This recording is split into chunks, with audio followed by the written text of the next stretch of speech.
আমার ইয়ার কি মানা এখানে ইয়ার কি শুনতে এসেছে নাকি খানা মানা ফেলে দিয়ে এই যে মারা কি দেখা তো লোকের সঙ্গে যে আমার বাইসে আমার এত টাকা দিতে জেল খানার জন্য রেডি থাকেন বলে দিলাম আমি ক্যামেরা যদি নিয়ে থাকেন না স্যার আমি আমাদের থানায় নাও এদের কাছে আমাদের ভিলেজ পুলিশ আছে এদের রাজীব বা রাজুর কাছে আছে ওদেরকে জমা দেবেন না হলে কিন্তু অবস্থা খারাপ হয়ে যাবে থ্যাংক ইউ স্যার আপনাকে আপনি যেভাবে হেল্প করেন আপনার পুরো গোটা টিমকে ঠিক আছে আমাদের এটা দায়িত্বের মধ্যে পড়ে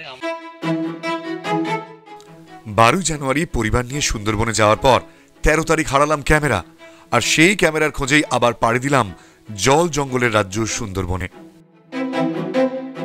গিয়েছিলাম ক্যামেরার খোঁজে পুলিশকে সঙ্গে নিয়ে গেলাম গ্রামে পুলিশকে আমাদের সহযোগিতা করলো রিসর্ট এবং গ্রামবাসীরা আলটিমেটলি আপনাদের প্রশ্ন ক্যামেরা কি খুঁজে পেলাম আমাদের সঙ্গে কোনো খারাপ ঘটনা ঘটলো কি সমস্যার মুখে পড়লাম সবকিছু জানতে হলে দেখুন আজকের এই এপিসোডটি আর হ্যাঁ কতটা জার্নি করলাম শুনুন তাহলে প্রথমে আমার বাড়ি বোরাল থেকে গড়িয়ায় অটো সেখান থেকে গড়িয়া স্টেশন অটোতে ফের একবার গড়িয়া স্টেশন থেকে ক্যানিং ট্রেনে চড়ে গেলাম এতটা পথ অর্থাৎ 1 ঘন্টা ক্যানিং থেকে সোনাখালী অটো আবার সোনাখালী থেকে গদখালি অটোতে গদখালি থেকে গোসাবা খেয়া পার করলাম গোসাবা থেকে জটিরামপুর ভ্যানে জটিরামপুর থেকে সুকুমারী আবার খেয়া সুকুমারী থেকে সাতজেলিয়া ভ্যানে সাতজেলিয়া থেকে রাঙাবেলিয়া ফেরিতে সেখান থেকে পুলিশ বলল ফিরে আসুন রাঙাবেলিয়া থেকে ফের সাতজেলিয়া ফেরিতে সাতজেলিয়া থেকে জেমসপুর পুলিশের অটোতে করে গিয়ে পৌঁছলাম রিসর্টে কাজ শেষ করে জেমসপুর থেকে দয়াপুর আসতে হবে কিছুটা তাদের অটোতে আমাদের নামিয়ে দিল পুলিশ তারপর পায়ে হেঁটে এবং শেষে মিলল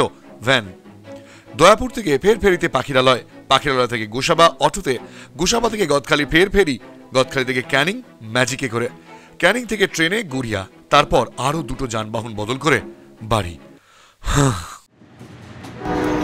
এটা কোন গাড়ি আছে ডায়মন্ড হারবার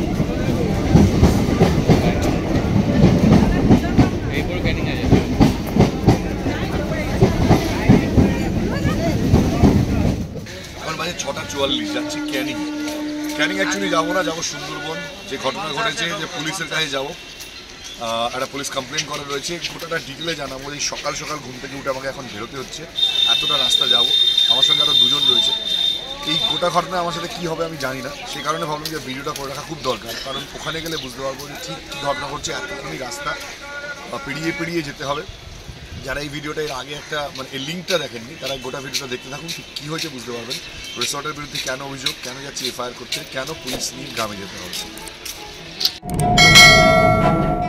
সাউথের লাইনে ক্যানিং ভিড়ের জন্য ফেমাস তবে হ্যাঁ এত সকালবেলা ডাউনে ভিড় হয় না একেবারেই ফাঁকা ট্রেন এইটাই যা স্যাটিসফ্যাকশন 1 ঘন্টার কিছু কম সময় পৌঁছে গেলাম ক্যানিং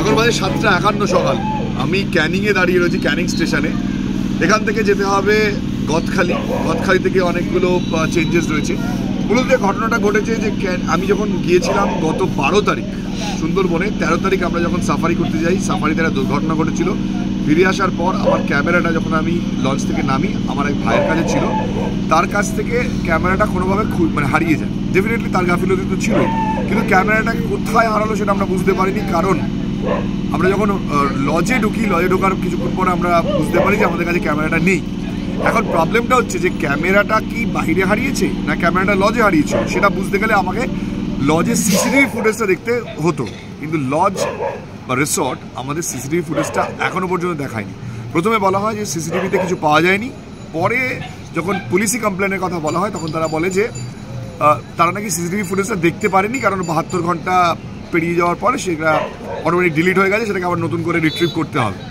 এই পরিস্থিতির মধ্যে গত শনিবার থেকে আমি যখন আজকে ভিডিওটা বানাচ্ছি আজকে হচ্ছে 19 তারিখ শুক্রবার 1 সপ্তাহ হতে চললো এতক্ষণ আমার পক্ষে অপেক্ষা করা সম্ভব ছিল না তাই আমার মনে হলো যে আমি একদম যাই পুলিশের সাথে কথা বলি এখন যাব হচ্ছে লোকাল যে সুন্দরবন কোস্টাল পুলিশ স্টেশন সেখানে গিয়ে কমপ্লেন করব জানি না পুলিশ কি ব্যবস্থা নেবে বাট এছাড়া আমার কাছে আর কোনো রাস্তা ছিল না সেই জন্য থানা পুলিশ করতেই হলো দেখা যাক এতটা রাস্তা যাই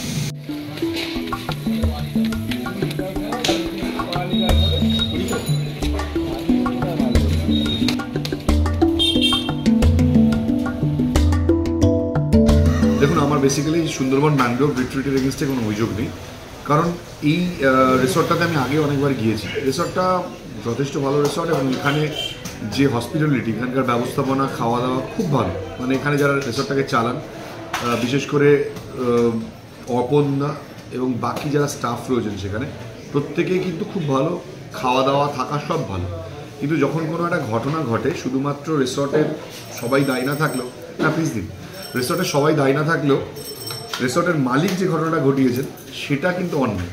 আমি এটা বলছি না যে অনেকেই বলছেন যে বয়কট সুন্দরবন ম্যানগ্রোভ রিট্রিট, এটা অনেকে বলেছেন, আমি সেটা বলবো না। কারণ এই রিসর্টে যারা কাজ করেন, যারা কর্মচারী রয়েছেন, তাদের তো এটা পেট চালানোর জায়গা। সো আমি রিসর্টের এগেনস্টে নই। আমি রিসর্টের এগেনস্টে এটাও বলিনি যে রিসর্ট এই ধরনের কাজ করেছে, তারা চুরি করেছে, যেই করে থাকুক। কিন্তু বিষয়টা হচ্ছে যে মালিকের এরকম যদি অ্যাপ্রোচ হয়, তিনি যদি বিজনেস করছেন, তিনি এই বিজনেসের হেড, তিনি যদি এটা করেন, তাহলে ডেফিনেটলি রিসর্টের নাম চলে আসে। এরকম আমি তার জন্য রিয়েলি ভেরি সরি যে রিসর্টের নাম আসছে, এবং স্টাফদের হয়তো প্রবলেম হতে পারে, কিন্তু কিছু করার নেই। আমার জিনিস চুরি গেছে, আমার জিনিস হারিয়েছে, তাদের যদি রিসর্ট রেসপন্সিবল না হয়, মিনিমাম যদি দায়িত্ব তাদের না থাকে, তাহলে আমার কিচ্ছু করার নেই। মানে আপনি আমার জায়গায় থাকলে কী করতেন? রিসর্টের বিরুদ্ধে যে অভিযোগটা ছিল যে এতদিন পেরিয়ে যাওয়ার পরও তারা আমাকে সিসিটিভি দেখায়নি, এমনকি প্রথমে মিথ্যা কথা বলা হয়েছে, সিসিটিভিতে কিছু পাওয়া যায়নি। পরে যদিও সময় চাওয়া হয়েছে। কেন করা হলো এটা?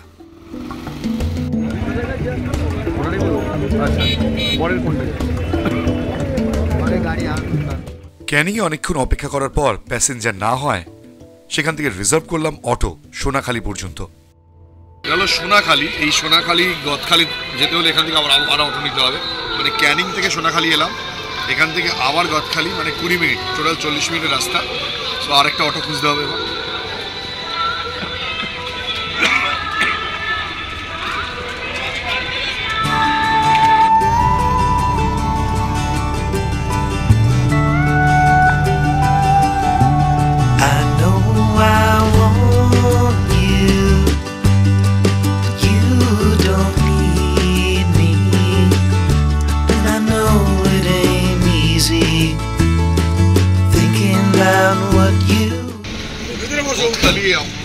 এখন বাজে 9:35।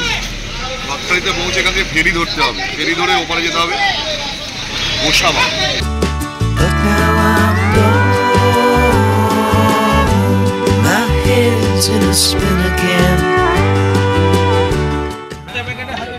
গত সপ্তাহে এসেছিলাম এখানে, ঠিক এই শুক্রবার দিন। আজকে এলাম।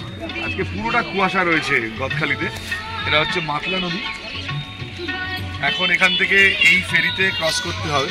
মানে বুঝতে পারছেন এটা ক্যামেরার জন্য কি না করতে হচ্ছে। এদিকে সুন্দরবন অনেকবার এসেছি, কিন্তু বিশ্বাস করুন কখনো ভাবিনি এভাবে আসতে হবে ক্যামেরার খোঁজে বা কমপ্লেন করতে।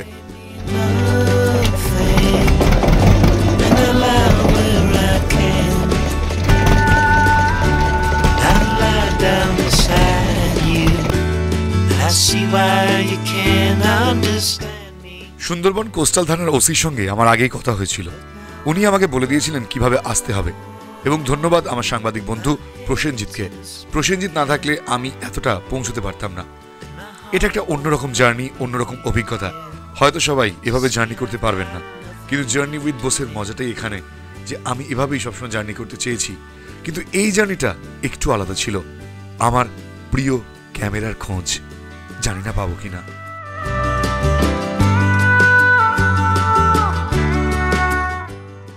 এটা একটা অ্যাডভেঞ্চারের মতন মনে হচ্ছে আমার সাথে সোহন এসছে, ওদিকে এসছে অভিজিৎ। তো আমরা 3 জন যাচ্ছি এখন।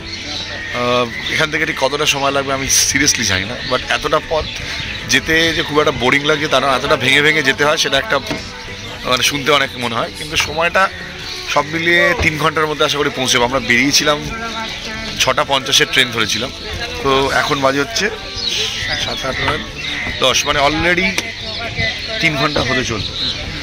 কতক্ষণে পৌঁছে এখন গোসাবা থেকে ওইদিকে আমি কখনো যাইনি, দেখা যাক ওখান থেকে কীভাবে ভ্যান নিতে হবে। তারপর আজকে পেছনে মাতলাটা পুরো একদম কুয়াশায় ভরে গেছে। বেরোনোর সময় টাকা দিতে হবে, 5 টাকা করে ভাড়া, 15 টাকা 3 জনের।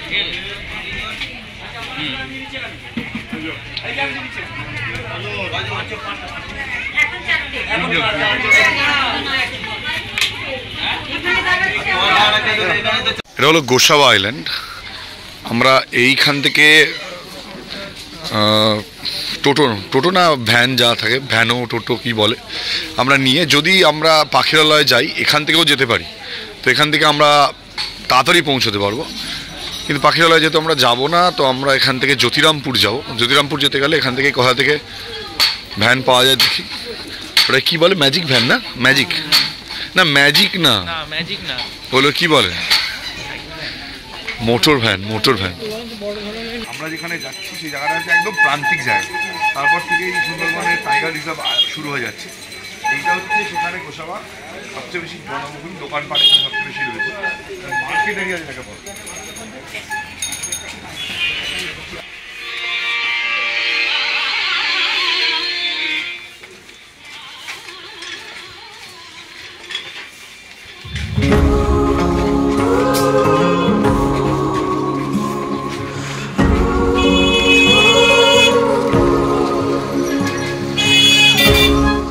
কখনো কখনো ভাবি যে আমি কি চাকরি ছেড়েছিলাম এসব করতে, পরে ভাবি এসবই তো করতে চেয়েছিলাম সারা জীবন, তাই এসব করতে বাধা কোথায়। এভাবে সাধারণ জীবন কাটাতে কি মজা রয়েছে তা আমি বুঝিয়ে বলতে পারবো না।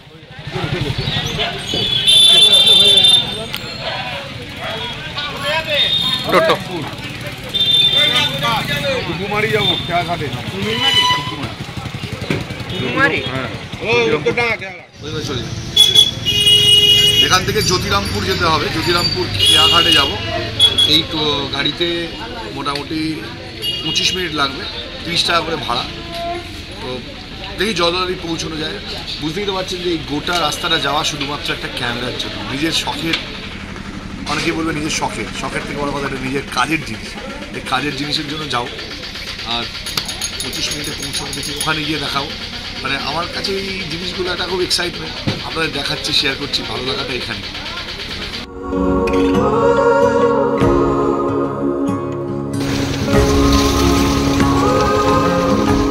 এই যে এতটা রাস্তা এলাম কলকাতা থেকে, আবার ফিরতে হবে, এই টোটাল ব্যাপারটাই কিন্তু শুধুমাত্র নিজের কাজের জিনিসের জন্য, নিজের ভালো লাগার জিনিসের জন্য। এই ক্যামেরাটা যদি পাই সে কারণেই যাওয়া, কারোর বিরুদ্ধে দোষ দেওয়ার নেই, কারোর বিরুদ্ধে কমপ্লেন করার নেই। যদি সহজেই পেয়ে যাই তাহলে কিছু বলার নেই।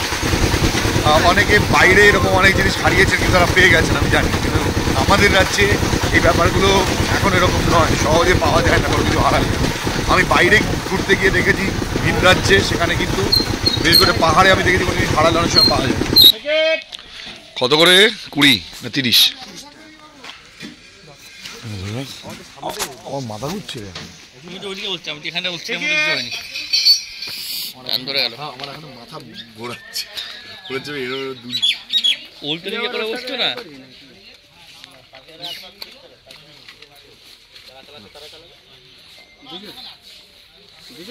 তিন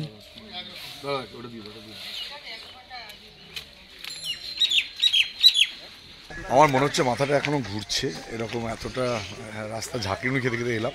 এই জায়গাটার নাম হচ্ছে জ্যোতিরামপুর, মানে জ্যোতি নয়, জ্যোতি। আর এটা হচ্ছে খেয়াঘাট, এখান থেকে আবার খেয়া ধরতে হবে, অনেকটা দূর, কিন্তু সামনে আবার নদী আসছে। আচ্ছা, এখানে এই যে লেখা রয়েছে জ্যোতিরামপুর, এই যে জ্যোতিরামপুর ঘাট। আমার সঙ্গে যে দুজন যাচ্ছি আমরা যে খোঁজে, আমার তোদের দুজনকে একটা প্রশ্ন, আমরা কি ক্যামেরাটা পাবো? এটা সবার প্রথম প্রশ্ন। তুই কি বিশ্বাস করিস পাবো? বিশ্বাস করি পাবো কিনা জানি না, বাট প্রথমে যাবি যাই না ভাই না, প্রথমে বলতে মন থেকে আমরা প্লাস পয়েন্ট নিয়ে যাচ্ছি, ঠাকুর ইচ্ছে না পেয়ে যায়, সেটাই। ঠাকুর কি সত্যি ইচ্ছা করছে ঠাকুর? শোন, সেটা ভগবান জানে, কিন্তু আশা করছি যে দেখা যাক। দেখ জায়গাটা কি সুন্দর, দেখ জায়গাটা কি অসাধারণ। ওরা ভাটা নেমেছে, এই জায়গাটাতে জল উঠে যায়, বোঝাই যাচ্ছে।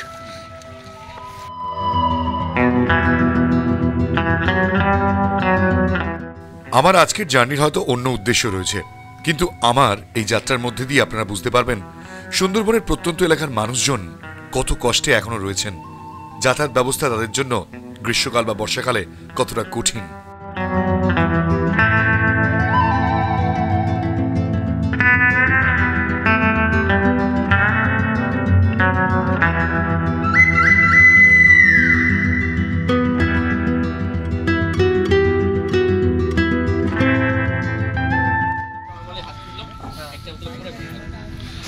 ঠিক আছে তো, কোনো অসুবিধা হচ্ছে না তো? না না একদম ঠিকঠাক আছে, একটু যাওয়ার সময় মনে পড়ছিল যে না পরে পরে যাই, তোর তো ভালোই হলো, ঘোরা হয়ে গেল।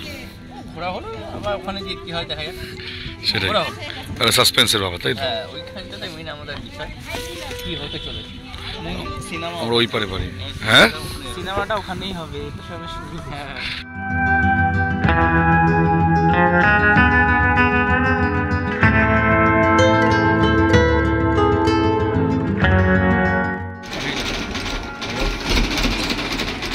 আমরা এখন সুকুমারি এসেছি। এখানে ঘাট থেকে নেমে আবার আমাদের এখান থেকে টোটো নিতে হবে।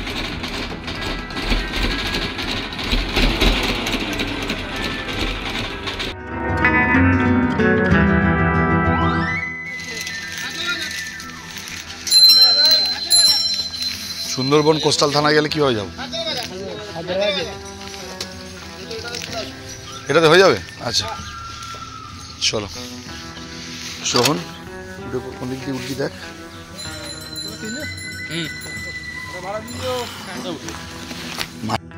কতগুলো চেঞ্জ আমি এখন পর্যন্ত গুনিনি। 1টা 2টো 3টে 4টে 5টা 6টা, আমি 7 নম্বর চেঞ্জ। আরেকটা আছে 8 নম্বর। আরো একটা না 2টো? একটা, মানে নেমেই ওখানেই থানা? নেমে আপনি খেয়া পার হয়ে ভ্যান ধরবেন আর থানার সামনে যাবেন। মানে 9টা হবে টোটাল, 9 বার চেঞ্জ। গড়িয়া। আমাকে অনেকেই বলেছেন যে এত দেরি করে গেলেন কেন 1 সপ্তাহ পর। আসলে আমাদের রিসর্টের পক্ষ থেকে জানানো হয়েছিল যে একজন নাকি ক্যামেরাটি পেয়েছেন এবং 10,000 টাকা দিলে তিনি ক্যামেরা ফেরত দেবেন। এই আশ্বাস পাওয়ার পর আমি ভেবেছিলাম হয়তো পেয়ে যাব, কিন্তু পরে জানা যায় ওই ব্যক্তি নাকি মশকরা করেছিলেন। এখন আমরা এসে পৌঁছেছি সাতজেলিয়া। এখান থেকে আবার নিতে হবে একটা ফেরি, তাই তো?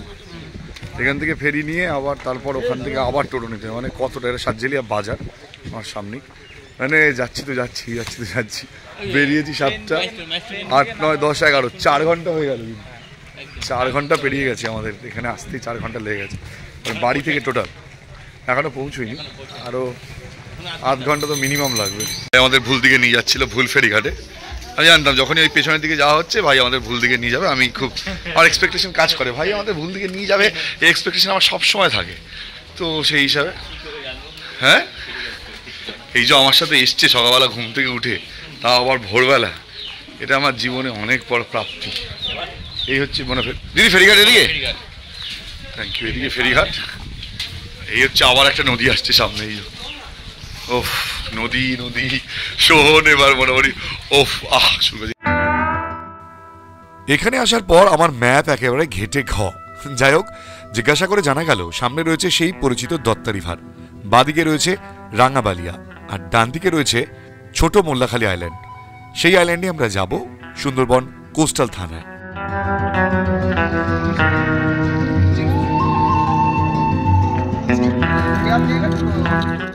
ঘাট রাঙাবেলিয়া। রাঙাবেলিয়া থেকে আমাদের যেতে হবে। আমি এই অনেকগুলো কোস্টাল আছে, এইটাই তো? হ্যাঁ, সুন্দরবন কোস্টাল, ছোট মোল্লাখালী থানাটাকেই বলে। এটাকেই বলে? হ্যাঁ, কোস্টাল অনেক কাছে। সুন্দরবন কোস্টাল এটাকেই বলে। আচ্ছা আচ্ছা আচ্ছা। এখন ম্যাপটা পুরো ঘেটে রয়েছে। মানে গোসাবাটা করবি? গোসাবাটায় ওই সাইড, মানে আমরা আসলাম হলো ওই যে দূরে একটা পাড় দেখা যাচ্ছে ওই জায়গাটা, আমরা ওই পাশ দিয়ে ঘুরে ওই দিকে আসলাম, ওই দিক থেকে এসে আমার দিকে আসলাম। ওপারে যেতে যেতেই ফোন এলো সুন্দরবন কোস্টাল থানার এসআই এর। বললেন ওপারে যাবেন না, ফিরে আসুন আবার একবার সাতজেলিয়ায়। অগত্যা ফিরতে হলো। এখানে হচ্ছে সাতজেলিয়া আইল্যান্ডের, মানে যে ওইখান থেকে ফেরিঘাটটা, আমরা এখানে এলাম রাঙাবেলিয়া। রাঙাবেলিয়া থেকে আমাদের যেতে হতো ওদিকে ছোটো মোল্লাখালী, যেহেতু ফেরিটা এভাবে বেঁকে যায়। কিন্তু পুলিশের পক্ষ থেকে যেটা আমাদের বললো যে আমরা সাতজেলিয়াতে আবার ব্যাক করতে, পুলিশ ওখানে আমাদের যেতে বললো না। আমরা আবার ওই বোটটাতে এসেছিলাম, ওদিকটা একটু দেখা, ওই বোটটাতে এসেছিলাম। আমাদের এখন আবার ব্যাক করে আবার এই ফেরিতে ব্যাক করে ওদিকে যেতে হবে। এখান থেকে আগে স্পটে যাব, তারপর থানায় যাব। তো জানি না, মানে অলরেডি এখন বাজে 11:30। কখন পৌঁছবো, কখন কাজ শেষ হবে, আবার থানায় আসবো কিনা। এতটা দূর আসা 5 ঘন্টা জার্নি করে খুব ডিফিকাল্ট। আমরা যদি এদিকে চলে এসেছিলাম, আমাদের আবার ব্যাক করতে বলছে।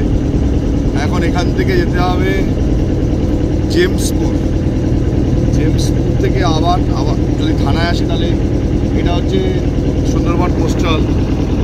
এখানে যে এদিকটা গেলে বাংলাদেশ, আমার পেছন দিকটা মানে সজনেখালির দিকটা, ওদিকটায় অনেকটা আওয়াজ হচ্ছে, বোটে শোনা যাবে না ঠিকঠাক। যাই, ওখানে পুলিশ দাঁড়িয়ে আছে, কি বলে।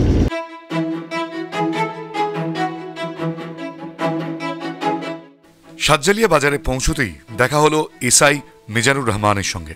তিনি আমাদের পুলিশের অটো করে নিয়ে চললেন সেই রিসর্টে, সেই সুন্দরবন ম্যানগ্রোভ রিট্রিট যেখানে আমরা ছিলাম। সত্যি বলতে তাদের বিরুদ্ধে আগেও অভিযোগ ছিল না, কিন্তু যে ব্যবহার তারা করেছিলেন সিসিটিভি না দেখিয়ে, তাই আমাকে বাধ্য হয়ে আসতে হলো সিসিটিভি দেখার জন্য এবং সেই ব্যক্তির খোঁজে যিনি বলেছিলেন তিনি ক্যামেরা পেয়েছেন, তবে 10,000 টাকা না দিলে তিনি ক্যামেরা দেবেন না। এইসবই পুলিশকে জানানোর পর পুলিশ আমাদের নিয়ে চলল সেই পথে। কোনো কিছু না দেখতে পারা এক জিনিস, অবশ্যই অবশ্যই দাদা, মনের মধ্যে একটা ইয়ে থাকে না এক জিনিস, আর বসুন না প্লিজ। ডাইরেক্ট বলে দেওয়া কিছু নেই, এটা আরেকটা জিনিস। দুটো দুরকম কথা। যখন আমি ওনাকে ফোন করলাম, উনি এখানে ছিলেন, মঙ্গলবার দিন এখানে এসেছিলেন। মঙ্গলবার এসেছিল, পূজা হয়ে গেছে, আর সঙ্গে সঙ্গে আমি ওই দিনই চলে যাচ্ছিলাম। উনি আমাকে নিয়ে আমি আপনাকে বলে দিই, আপনি শুনে নিন আমার কথাটা। খাবার নিয়ে আসো, কি নিয়ে আসো। শোনো, তুমি কি একটা ক্যামেরা পেয়েছো? ওই ক্যামেরাটা আমাদের লজে গেট পার্টি নিয়ে এসেছিল ওই দাদা, খুব আর্জেন্ট ক্যামেরাটা হারিয়ে গিয়েছে। যদি পেয়ে থাকো তা উনি 10,000 টাকা দেবে বলেছে। তো তখনই দাদা বলছে কি 10,000 কেন, 50,000 টাকা নিয়ে আমার সামনে তার আসতে হবে, ক্যাশ সহ হ্যান্ড ক্যাশ 50,000 টাকা নিয়ে আমার সামনে তার দিনের মধ্যে। হ্যাঁ, তা আমি আর দ্বিতীয় কোনো কথা বলি দিনের মধ্যে আপনি হঠাৎ জিজ্ঞেস করতে গেলেন কেন? ক্যামেরাটা হারিয়ে গিয়েছে। তো আমরা তো সবাই সবারই কাছে খোঁজ নেওয়া। সবারই কাছে উনি কি লজে থাকে? আপনি হঠাৎ দিনবন্ধু কেন জিজ্ঞেস করতে গেলেন? ওনার কিছু খবর শুনেছিলেন যে ওই আমি ক্যাপ্টেতে পারে? একদিন এই কাজের থেকে বাড়ি যাচ্ছিলাম, হ্যাঁ। ওনারা বলছিল যে ক্যামেরা হারিয়ে গিয়েছে, পাইছি এরকম বলছিল ওরা। তা আমি পরিষ্কার বললাম যে মানে আপনার মনে হয়েছে যে দিনবন্ধু পেলে পেতে পারে, তাই তো? ওই এইখানে কাছাকাছি ওরা ওই কলের উপরে ওইখানে হাঁটাহাঁটি করছিল পার্টিরা, ক্যামেরা দিনবন্ধু বাড়িতে যাচ্ছে এই পাশে বাড়ি।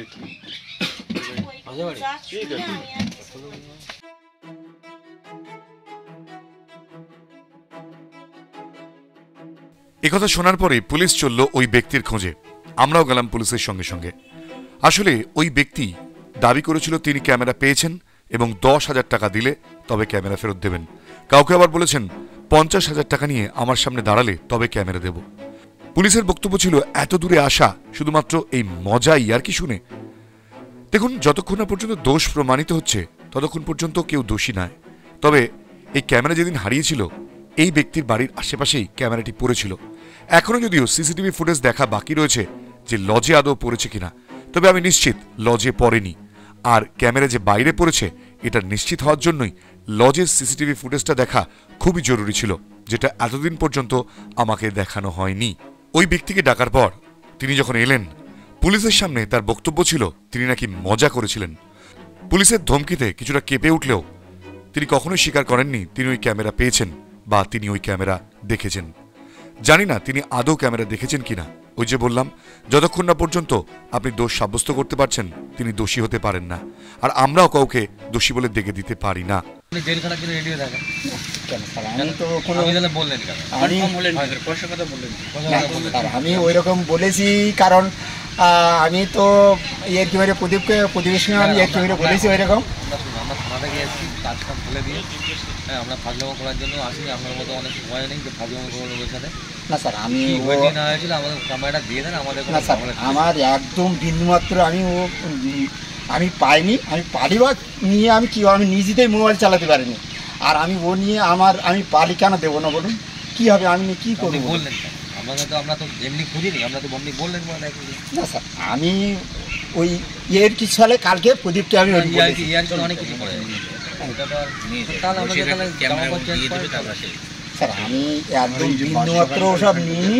আমি একদম কিছু ক্যামেরাটা যদি লজে না হারায়, তারপর এখানেই পড়েছে। এখন গল্পটা হচ্ছে যদি পুলিশ এসছে বলে আপনি সেটা ভয় পাবেন না। আমি আপনাকে পরিচয় দিচ্ছি, যদি আপনি ক্যামেরাটা যদি পেয়ে থাকেন আমি আপনাকে পয়সা দিয়ে যাবো, আমি কথা স্যার আমি একটা কথা বলছি, দেখুন আমি নিজে আমি ভয় পাবো কারণ আমি পাইনি বা সব কিছু আমি ভয় পাবো কেন বলুন? না ভয়ের ব্যাপারই নয়, না ভয় বলতে আমি পাইনি তো আমি ভয় পাবো কেন বলুন? পুলিশ এসে আপনি হতে পারে যে আপনি বলতে পারেন পেয়ে থাকেন, আমি পাইনি যে জিনিসটা নিয়ে আমি ভয় করবো কেন? এলাকায় কোনো খবর পেয়েছেন কেউ? না আমি তাও খবর রাখার সন্ধানই পাইনি, সবসময় থাকি মাঠে পড়ে থাকি, সবসময় মাঠে পড়ে থাকি, আমি কোনো সন্ধানও পাইনি। আমার সবাই আমার কাছে জিজ্ঞেস করে তুমি পেয়েছো? আমি এই রাস্তায় সবসময় চলাফেরা করি, এখান থেকে আমার বাড়ি কেউ ছিল না, মাত্র নিয়ে আর আমি বাড়ি ছিলাম, সেদিন ওখানে খোঁজাখুঁজি করতেছি এটাই জানি, আমি দেখেছি ওই খোঁজাখুঁজি করতে শুনেছি, তাছাড়া আমি ওসব সে কোনো ব্যাপার না। আমি তো বলছি যে আমি কোনো কিছু পাইনি, তো আমি কি বলবো বলুন দেখি। আপনার কথা শুনেছি আমি, ঠিক আছে, আমি যেটা বলে যাচ্ছি লাস্ট পর্যন্ত বলে যাচ্ছি, আপনার নামে কিন্তু এফআইআর হবে, জেল খাটার জন্য প্রস্তুত থাকেন। বুঝে গেল? আপনি যদি ফাজলাও মারেন, হ্যাঁ আপনার ফাজলামোটাকে আমরা মাথায় তুলে নাচবো না, তাওয়া সাক্ষী আছে, হ্যাঁ তাওয়া সাক্ষী আছে। আমার ইয়ারকি মারা এখানে ইয়ারকি শুনতে এসছে নাকি থানা মানা ফেলে দিয়ে? জেল খাটার জন্য রেডি থাকেন বলে দিলাম।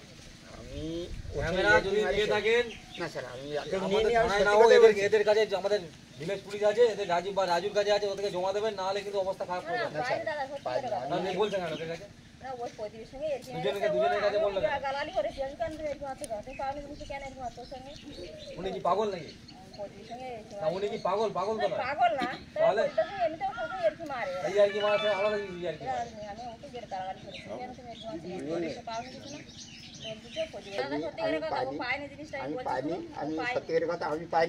আপনি দুজনকে বললেন কেন? আপনি দুজনকে বললেন কেন? পেলে কি করে? পেলে বিক্রি করতে হবে? সেটা আমি বলে দেবো, কে নেবে না নেবে আমি বলে দেবো। আপনার কথা বলিনি তো, আপনার কথা বলিনি, এটাকে কথা বলছি আমি। দেখি আমি স্বামী তার বউয়ের কাছে সবকিছু বলে এমন কোনো কথা আছে? স্বামী তার স্ত্রীর কাছে সবকিছু বলে এমন কোনো ব্যাপার আছে? ওখানে দুটো তো গার্লফ্রেন্ডও থাকতে পারে, তাহলে সবকিছু বলে নাকি? এখানে থাকে না নাকি? এখানে থাকে তো। পুলিশের বক্তব্য ছিল যে এত লোক থাকতে কেনই তোমার কাছে আসা হয়েছে, কারণ এই ব্যক্তি দাবি করেছিল দুজনের কাছে যে সে এই ক্যামেরা পেয়েছে। তবে এটি ইনভেস্টিগেশনের পার্ট, তাই আমি এই পার্টটি আর বেশি দেখাচ্ছি না। এরপর দেখাচ্ছিল ওই লজ, তার সিসিটিভি ফুটেজে পরিষ্কার হয়ে যায় যে না, এই লজে ক্যামেরা পড়েনি, কারণ আমার ভাই ভাস্কর যখন ভেতরে ঢুকছে এটা পরিষ্কার ছিল যে তার জ্যাকেটের মধ্যে কোনো ক্যামেরা ছিল না। ক্যামেরাটি শেষ দেখা গিয়েছিল এই যে ব্যক্তি যার বাড়িতে আমরা গিয়েছিলাম তার বাড়ির পেছনে, অর্থাৎ তার বাড়ির ওই সামনে থেকে রিসর্টে ঢোকার মাঝখানে ক্যামেরাটি কোথাও পড়েছে, কেউ পেয়েছে, খেয়ে পেয়েছে আমরা জানি না। তবে পুলিশ প্রতিশ্রুতি দিয়েছে গোটা বিষয়টি তারা নজরে রাখবে, তাদের লোক এই গোটা বিষয়টি তদন্ত করবে। আর এই ব্যক্তির কাছে আমার একটাই অনুরোধ, যদি আপনি ক্যামেরাটি পেয়ে থাকেন প্লিজ ফেরত দিন। এটি আমার প্রথম নিজের পয়সায় কেনা ক্যামেরা ছিল। এর বেশি আমার কিছু বলার নেই। তবে এই রিসর্ট থেকে ফিরে আসতে আসতে খুব খারাপ লাগছিল এটা ভেবে, এই রিসর্টে অনেকবার এসেছি আনন্দ করতে, সুন্দরবন বেড়াতে, কিন্তু এভাবেই দুপুরবেলা পুলিশ নিয়ে ঢুকবো ভাবতে পারিনি। এক প্রকার আমার সঙ্গে মিথ্যাচার করা হলো, আমাকে অপমান করা হলো। আসলে এই রিসর্টের সবার বিরুদ্ধে আমার অভিযোগ নেই, ইভেন কারো বিরুদ্ধেই নেই, একজন মালিকের বিরুদ্ধে যিনি কাজটি করেছেন। সকাল 7টায় বেরিয়েছি, এখনো পর্যন্ত এইখানে সুন্দরবন ম্যানগ্রোভ রিট্রিটে দাঁড়িয়ে, মানে আমার সঙ্গে এই মুহূর্তে রয়েছেন এসআই মিজানুর রহমান। মানে এখানে যারা পুলিশের তরফ থেকে এসেছেন আমি প্রথমত সবাইকে থ্যাংক ইউ, যেভাবে হেল্প করেছেন। মানে একটা মানুষ স্বাভাবিকভাবে পুলিশের অনেক সময় অনেক অভিযোগ করেন, কিন্তু আপনি বলতে পারেন আপনি জার্নালিস্ট বলে আপনাকে হেল্প করেছে, এরকম নয়। ডেফিনেটলি উনি আমাকে যখন থেকে আমার সাথে কথা হয়েছে, যেভাবে এখানে এসে সিসিটিভি দেখলাম, এখানে আমার ভাই ভাস্কর ঢুকেছিল, তার পকেটে এটা নেই। আমি আগেও বলেছি যে রিসর্টের বিরুদ্ধে আমার কোনো অভিযোগ ছিল না, শুধু সিসিটিভিটা দেখানো নিয়েছিল, কিন্তু সেটা দেখানো নিয়ে এই টালবাহানাটা শুধু ফেস লস হলো ওনাদের। আমি এটা চাইনি, স্টাফ এখানে যারা রয়েছেন, যারা এখানে কাজ করেন, তাদের রুজি রুটি এটা। আমি একটা কথা আপনাদের পরিষ্কার এই ভিডিওতে বলছি, যারা ভিডিও দেখবেন, সুন্দরবন ম্যানগ্রোভ রিট্রিট আসবেন এটা কখনো বলবেন না, এটা কোনো মালিকের একজনের হয়তো ভুল হতে পারে, কিন্তু এদের ভুল নয়। বাট থ্যাংক ইউ স্যার আপনাকে, আপনি যেভাবে হেল্প করেন আপনার পুরো গোটা টিমকে। ঠিক আছে, আমাদের এটা দায়িত্বের মধ্যে পড়ে, আমরা আরো আপনাকে হেল্প করব ম্যানুয়াল সোর্স। ওইটা একটু যদি কোনোভাবে বুঝতেই তো পারছেন, মানে একটা ক্যামেরা না না, আমরা এখনো ফেলিওর হয়নি এই বিশেষ করে এই জিপি গুলোতে। যে কোনো চুরি বা কিছুতে আমরা সাকসেস হয়েছি, এরকম রেকর্ডও আছে আমাদের। আমার তো 3.5 বছর হয়ে গেল এই চাকরি করতে গিয়ে। দেখছি আমরা আপ্রাণ চেষ্টা করব। কথা রইল, ঠিক আছে, যদি পাই তো খুব ভালো, ডেফিনেটলি আমি থানায় আসবো। আচ্ছা, না আপনার ফোন নাম্বার রইলো, আর যোগেশ আছে, আমরা হয়তো চেঞ্জ মেজও হয়ে যেতে পারি খুব তাড়াতাড়ি। আমি আপনাকে ভালো ছিল, কিন্তু যোগেশ খুব ভালো ছিল, খুব হেল্পফুল, সবাই খুব ভালো, সবাই খুব ভালো। আমি আপনাকে না মিস কল দিচ্ছি, আমার নাম হচ্ছে কুণাল বোস। এক প্রকার নিরাশ হয়ে ফিরে এলাম। পুলিশ আমাদের অনেকটা পথ ছেড়ে দিল। তারপর আমরা জানি না যে সত্যি কি ক্যামেরাটা পাওয়া যাবে। এখন পুলিশের উপর ভরসা করা ছাড়া আমার হাতে কোনো উপায় নেই। ধন্যবাদ জানাবো একজনকে, সুন্দরবন কোস্টাল থানার ওসি প্রশান্ত দাসকে। প্রশান্ত বাবু অনেক হেল্প করেছেন, এতটা আমি আসতে পেরেছি। ওনার অফিসার আমাদের যেভাবে হেল্প করেছেন সমস্তটাই প্রশান্ত বাবুর জন্য। প্রশান্ত বাবুকে ধন্যবাদ জানিয়ে ফোন করেছিলাম, উত্তরে উনি বললেন, আরে এটাই তো আমাদের কাজ। এখন বাজে হচ্ছে 2:30, মানে 2:30। পুলিশ আমাদের এখানে নামিয়ে দিয়ে চলে গেল। পুলিশের কোঅপারেশন তো আপনারা দেখালাম যে পুলিশ কীভাবে আমাদের হেল্প করেছে, কিন্তু ব্যাপারটা হচ্ছে আমরা এখানে গিয়ে আলটিমেটলি ক্যামেরাটা কিন্তু এখন পর্যন্ত পাইনি। রিসর্টে নেই ক্যামেরাটা, আমরা সিসিটিভিতে চেক করে দেখলাম, বাইরে পড়েছে এটা শিওর। এবং সেটা ভাস্কর যদি একটুখানি খেয়াল করতো তাহলে মনে হয়, মানে মাথায় রাখতো যে ওর কাছে ক্যামেরা আছে, তাহলে হয়তো এটা হতো না এতটা হয়রানি ভাস্কর। ঠিক আছে, সবচেয়ে বড় কথা আমরা এখানে এলাম, আমি, সোহন, অভিজিৎ, আমাদের কাছে একটা ট্যুর মতনই হলো। আমরা এখান দিয়ে দয়াপুর যাব, দাঁড়িয়ে রয়েছি যদি গাড়ি পাই। সবচেয়ে বড় কথা হচ্ছে যে কেউ না কেউ তো পেয়েছে, এবং পুলিশ যাকে ইন্টারোগেট করলো, জিজ্ঞাসাবাদ করলো, সে পেয়েছে কিনা সেটাও আমরা জানি না। আলটিমেটলি সেটা দেখবো, পুলিশ আমাদের জানাবে। আপাতত ফিরছি। এই গোটা ভিডিওতে কীভাবে হারিয়েছিল, কী হয়েছিল, এগুলো নিয়ে অনেক বড় ইস্যু হয়ে গেছে। বাট স্টিল আমার দুজন মানে সহকর্মী, সহযোগী কী বলছে দেখি। তোদের কি এক্সপিরিয়েন্স, কী মনে হলো? কি হলো, বাইরেই কোথাও পড়েছে, এবার কে পেয়েছে সেটাই ডিপেন্ড করছে। যদি পুলিশের সেইভাবে সোর্স থাকে, যদি পাওয়া যায়, মানে পুরোটাই এখন ভাগ্যের ব্যাপার, পাওয়া যাবে কিনা কোনো। তোর পুরোটাই পুলিশে নির্ভর করছে, কারণ পুলিশ যথেষ্ট চেষ্টা করছে যে কী করে এরকম। গ্রামবাসীকে আমরা সবাই মিলে চেষ্টা করলাম, গ্রামবাসী একই কথা বলতে যে আমরা ব্যাপারটা শুনেছি, আমাদেরও খারাপ লাগছে যে একটা ট্যুরিস্ট এসে এত বড় একটা জিনিস হারিয়েছে। তো সেখানে পুলিশও হেল্পফুল, বলবো না যে পুলিশ হেল্পফুল না। আর হোটেলওয়ালা আমরা ফুটেজ দেখেছি, যেটা নিয়ে আমরা সঞ্চয় ছিল যে ফুটেজ পাবো কি না, এটা আমরা দেখি।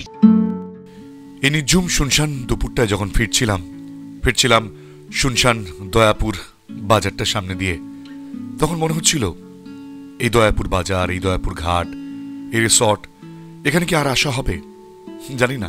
অনেক কিছু সময়ের সাথে সাথে কিছুটা কারণ এবং কিছুটা অকারণে হারিয়েই যায়। আমাদের এবার ফিরতে হবে। দয়াপুর থেকে ফেরি, সেখান থেকে পাখিরালয় থেকে অটো নিয়ে চলে এলাম গোসাবা পৌঁছে দিনের শেষে খাওয়া দাওয়া করলাম। সেখান থেকে ফেরিতে গদখালি থেকে আবার অনেকটা পথ ক্যানিং এর 1 ঘন্টা জার্নি পেরিয়ে গড়িয়া, সেখান থেকে 2টো গাড়ি চেঞ্জ করে আমার বাড়ি। কতটা দূর না, ক্লান্ত হয়ে পড়েছি। দাঁড়ান, যাচ্ছেন কোথায়? ক্লাইম্যাক্স তো এখানেই। গোসাবা পৌঁছানোর পরই এসআই সাহেবের ফোন এলো, আপনার ক্যামেরাটি পাওয়া গেছে। সিনেমা হলে হয়তো অনেকটা এরকমই হতো, সিনেমাতে তো হ্যাপি এন্ডিং হয়, কিন্তু এটা তো জীবন, এখানে সবকিছু নিজের মনের মতন মেলানো যায় না। তাই এবারও মিলল না, হয়তো মিলবে আগামী দিনে। কিছু পাওয়া, কিছু হারানো, এ নিয়ে চলতে হবে।